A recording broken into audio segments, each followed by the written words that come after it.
Welcome into Go Fight Win, the show with all the high school football stories you love. On this week's episode, I'll talk about a Dallas Cowboy who now has a chance to do something he never did in the Lone Star State, a team that is literally playing on a different level than everyone else, bless their hearts, plus a fantastic radio call that y'all sent in for my review, and it made the cut. Plus, another high school football legendary mascot spotlight that will put your brain in a twist. And they're back, the all-country high school football name matchups in the high school state playoffs. There are some really, really good ones. It's time for Go Fight Win. Hit that A gap, son. Let's go. Tell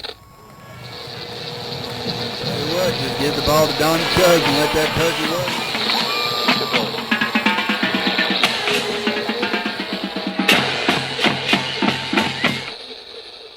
Hey, thank y'all for tuning back in to Go Fight Win. Took a little bit of a hiatus from Thanksgiving and had a great time with my family, just prioritizing the things that mean so much to me.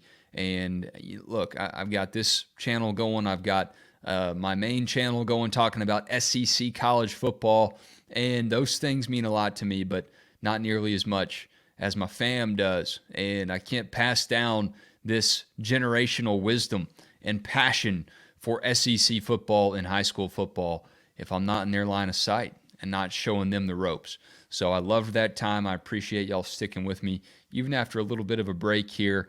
And behind all those things, all those memories, all those things that I love and the people that I love, not too far away is high school football. And that's why you're here, and that's what we're going to talk about today. I do want to say thank you to everybody who took advantage of the Black Friday, Cyber Monday special to pick up some Coffee Town gear and merch and get decked out in Copperheads apparel as we prepare to deck the halls around here.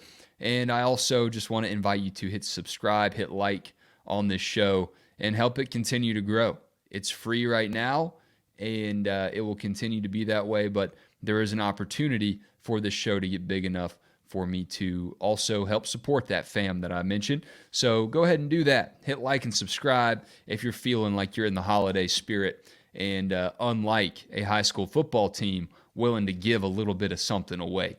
Y'all, it's time to talk about the stories in high school football that we love. That's what this show is all about. And a story that I love, rather, out of the state of Texas, Jason Witten, the former Dallas Cowboys tight end great himself and Tennessee Volunteer, is now a high school football head coach for Argyle Liberty Christian. And Witten's got a chance to do something that he never got to do as a NFL player for the Cowboys.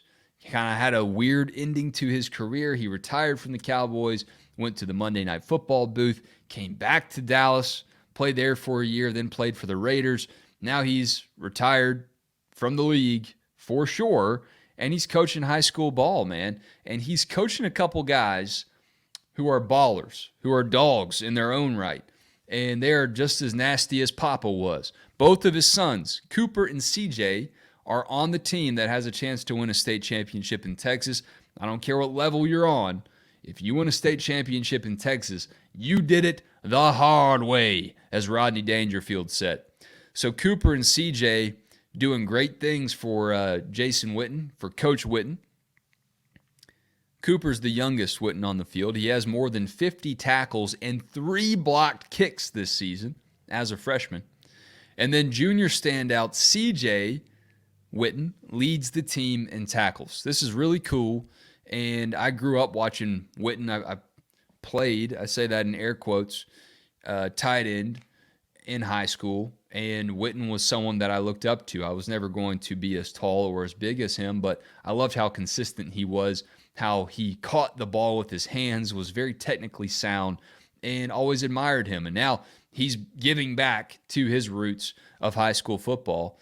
And when you look at his career as a NFL tight end, All-Pro twice, first team, an 11-time Pro Bowler, a Walter Payton Man of the Year, and that's the one that if you can play in the league and win that Walter Payton Man of the Year, it shows what kind of character you have. And I don't want to generalize guys who came before Witten, but I do feel like there's this generational shift in the thinking of a lot of these retired NFL players who are not only spending time with their families once they're done, they're finding purpose in giving back in coaching. I spoke with David Pollock earlier on in this season. Obviously not the NFL pedigree. He couldn't control that. He had a neck injury that forced him to retire. But guys just can't get away from the game. And that's the cliche of what happens to an NFL player or a college player. They feel lost. You leave that locker room. What do I do? What do I do with my life? This was my identity.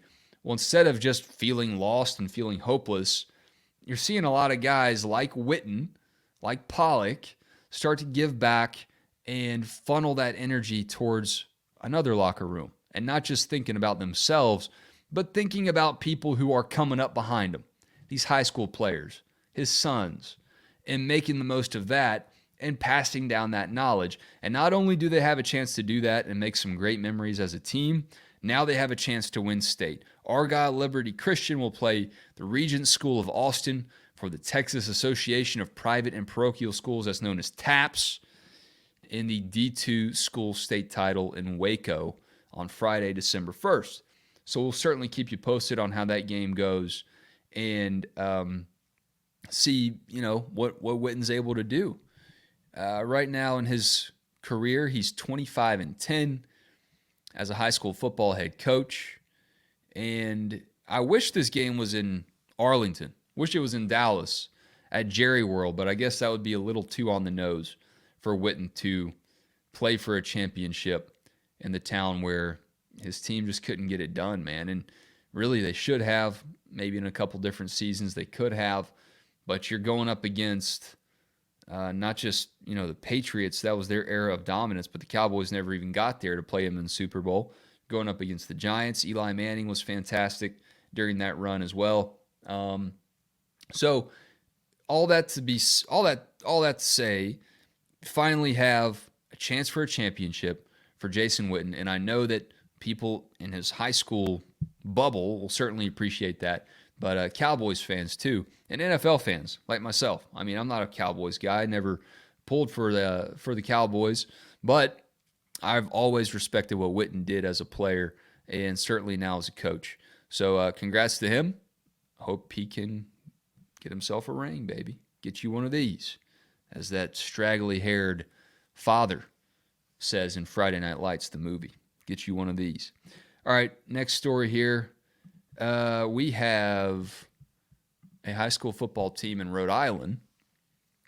Way different tradition surrounding high school football in Rhode Island than you see in Texas, but this team here, the Scituate High School football team, I saw this story a couple weeks ago, not playing on its home turf for the third season in a row after the district said it found sinkholes in the ground. This is from WPRI.com, doing some investigative journalism here.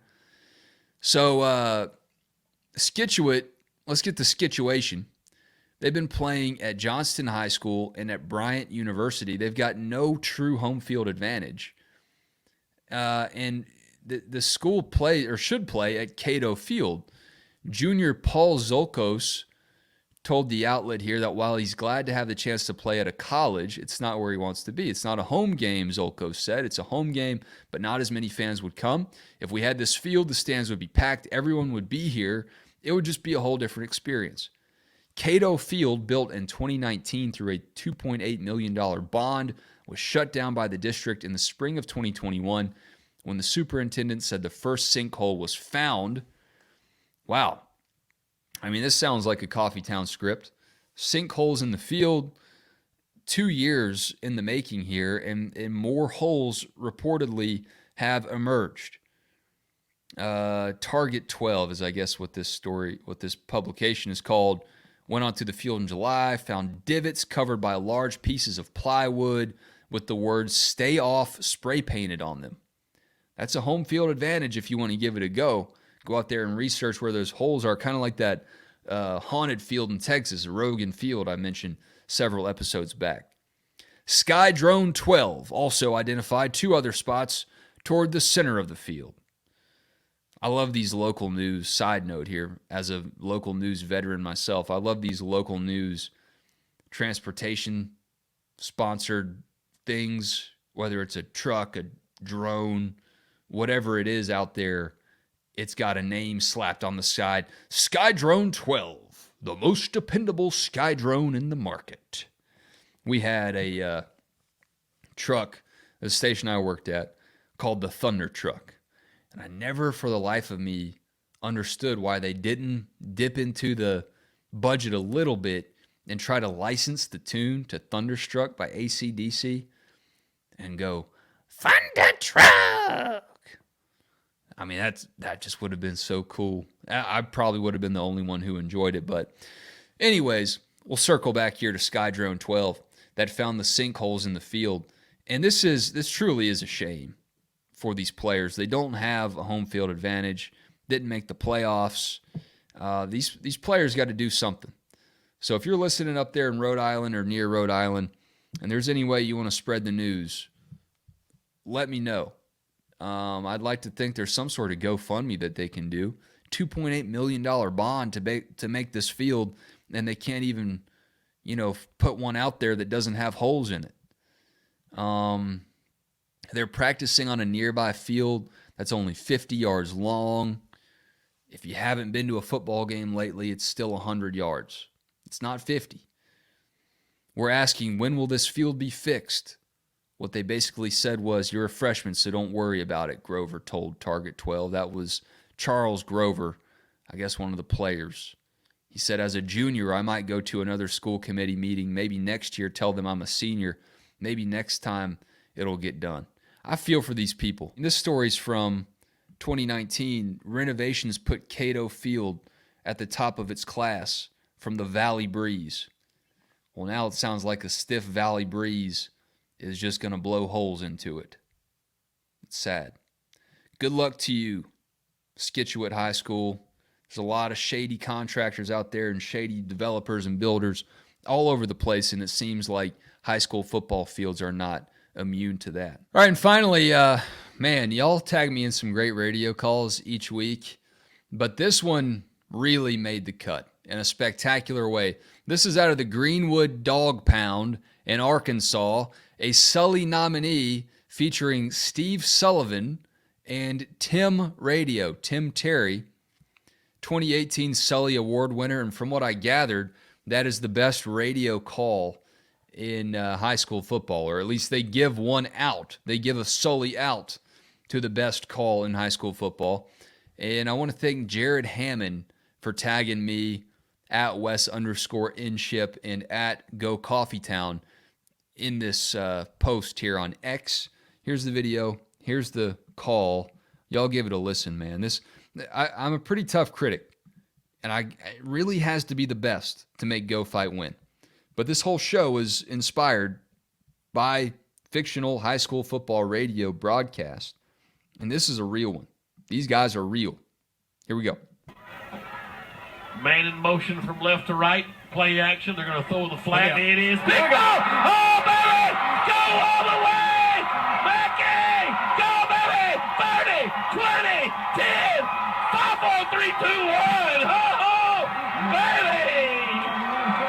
85 yards. A big 6. Let's get it on. I love that. Let's get it on.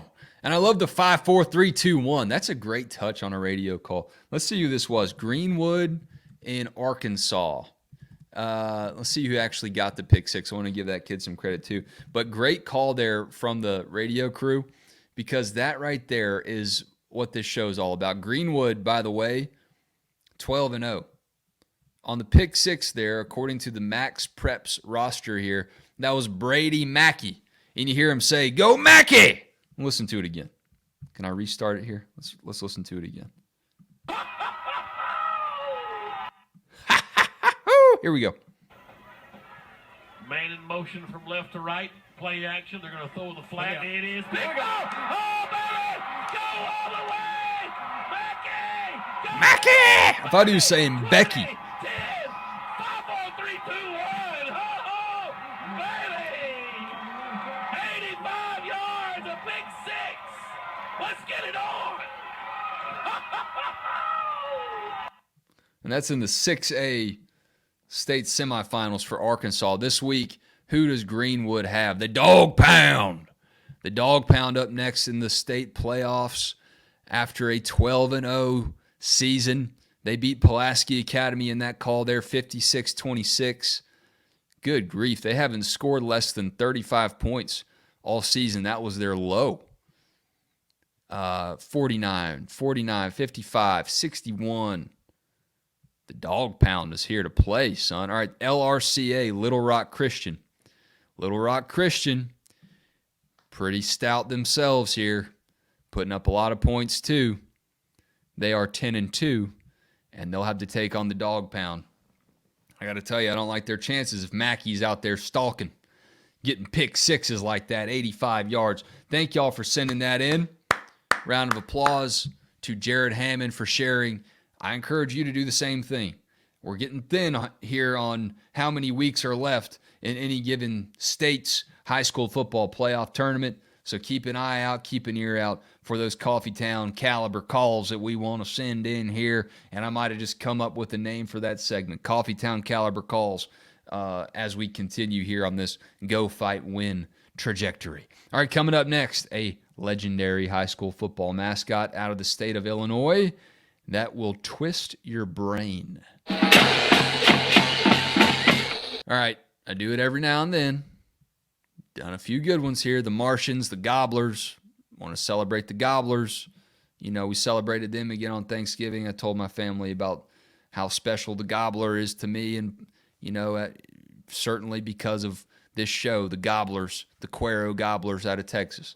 Well, how about the New Berlin, Illinois Pretzels? What do you know about that? Well, this is from SaturdayEveningPost.com. They have a list here, and I'll include a link to it so y'all can feast on it as well. But the New Berlin Pretzels in New Berlin, Illinois, they don't know how they got their name.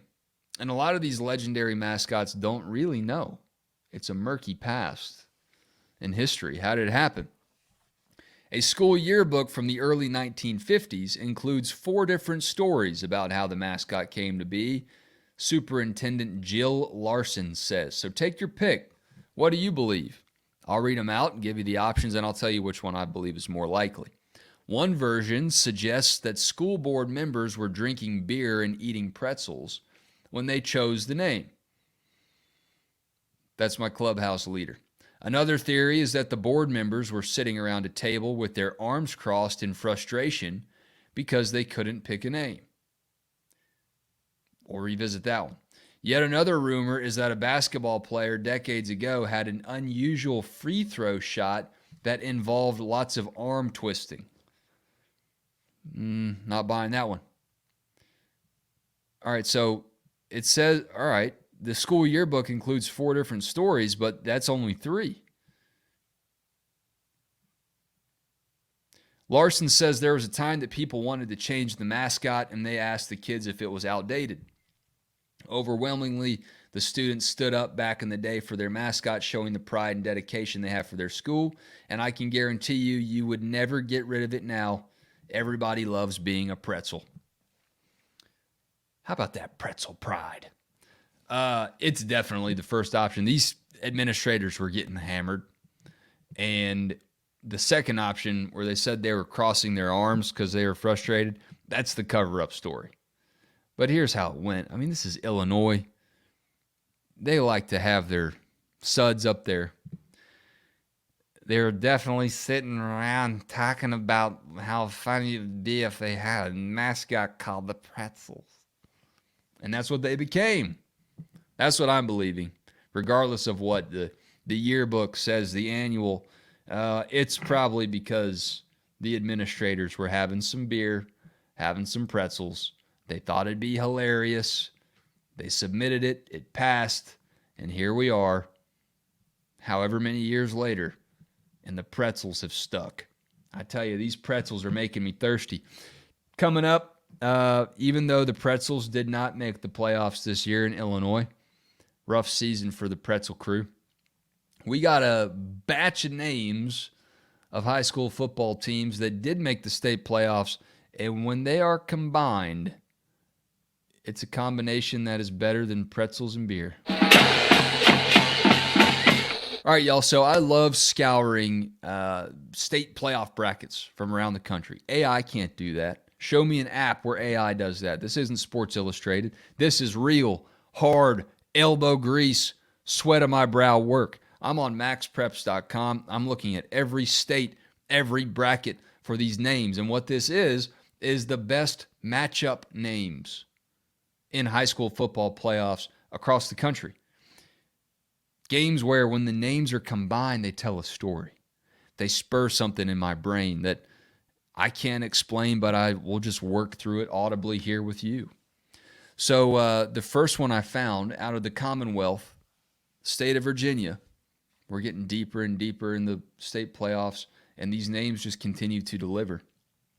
We've got James Madison taking on Freedom. And Freedom, how did Freedom get there? How did Freedom get to the Virginia State semifinals, which will be played on December 2nd at 2 p.m.? Well, they had to beat Battlefield. Freedom, if you've seen the movie Braveheart, is earned on the battlefield, or it can be taken. Well, Freedom defeated the Battlefield 50-7. So who does Freedom get to play as a reward of their victory over the Battlefield? Well, Freedom has to play James Madison. And this isn't JMU, which is taking college football by storm this season. This is James Madison, the high school. Well, when you look at, American history, James Madison was one of the signers of the Constitution. He promoted the Constitution of the United States and the Bill of Rights. I don't know how to feel about this.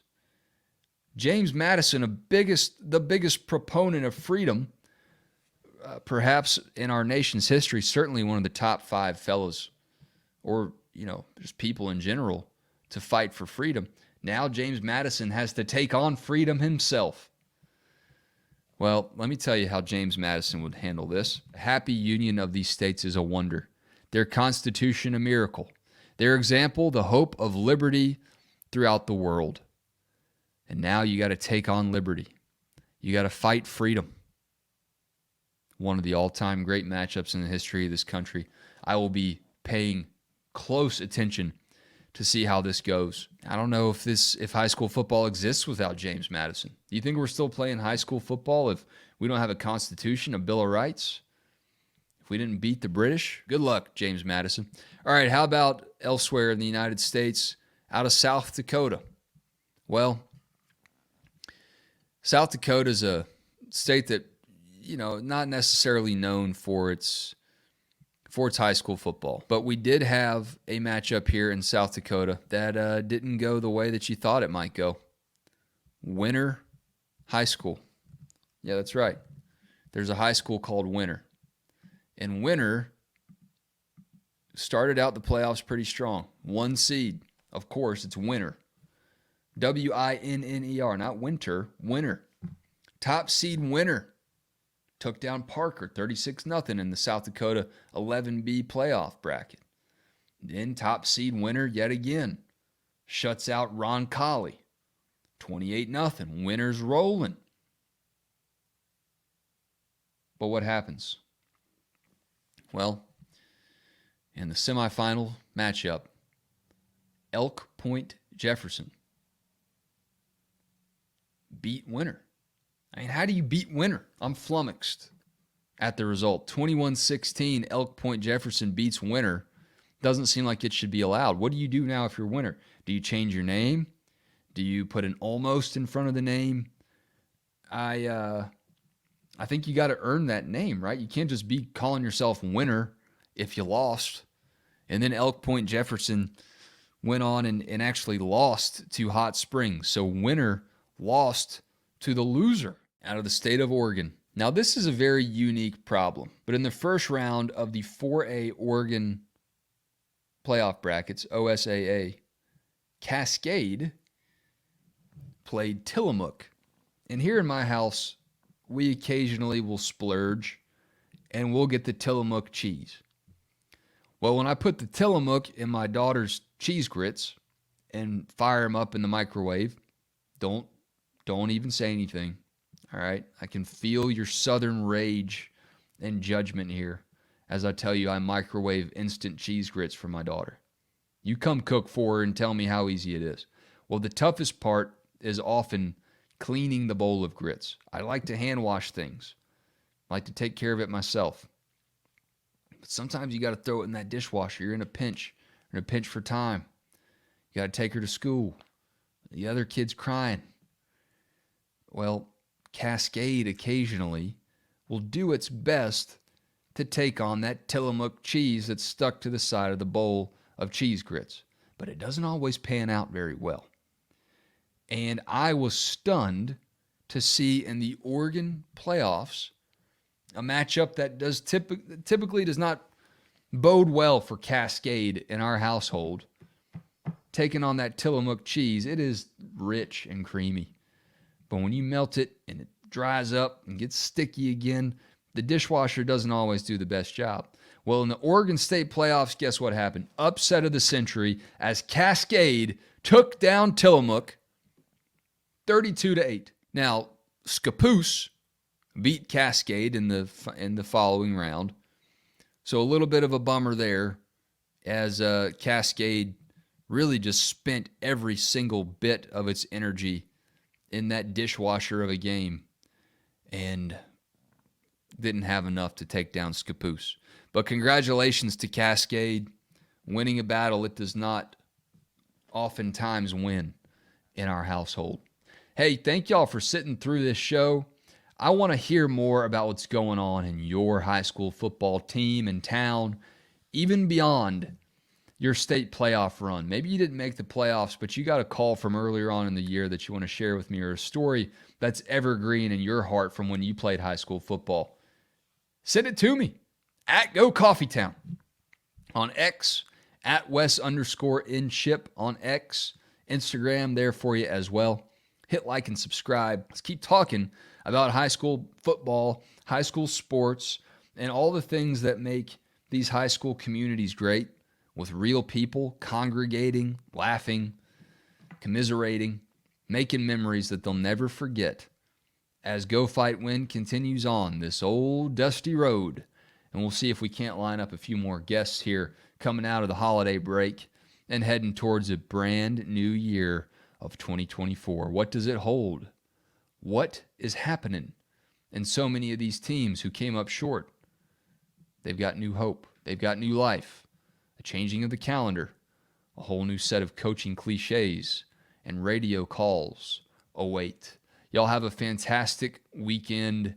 We'll be back here as every episode of Go Fight Win drops on Thursdays. And we continue to find the best stories, all the high school football stories you love, I love. They're right here. See ya.